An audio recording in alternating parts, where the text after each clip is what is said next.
આજની તારીખ છે 26 નવેમ્બર, જે પોતાની રીતે વિશેષ છે કારણ કે આજે છે બંધારણ દિવસ. અને બંધારણ કોઈ સામાન્ય બુક નથી, તે દેશનું હૃદય છે.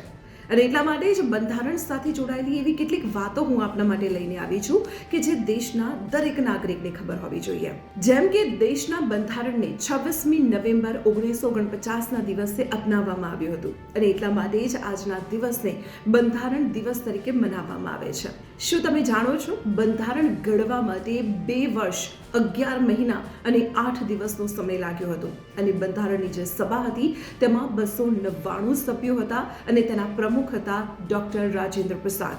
અને આ બંધારણ સભાની પહેલી બેઠક 9મી ડિસેમ્બર 1946ના રોજ મળી હતી અને ત્યારબાદ 14 અને 15મી ઓગસ્ટે ભારત અને પાકિસ્તાન 2 ભાગ પડ્યા અને બંધારણના પણ 2 ભાગલા પડી ગયા. અને 26મી જાન્યુઆરી 1950ના દિવસે દેશમાં બંધારણનો અમલ શરૂ થયો અને આ દિવસને આપણે પ્રજાસત્તાક દિવસ તરીકે મનાવીએ છીએ.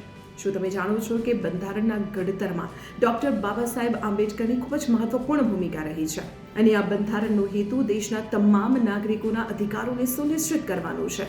સાથે આપણે એ પણ જણાવી દઉં કે આપણું બંધારણ એ વિશ્વનું સૌથી મોટું લેખિત બંધારણ છે.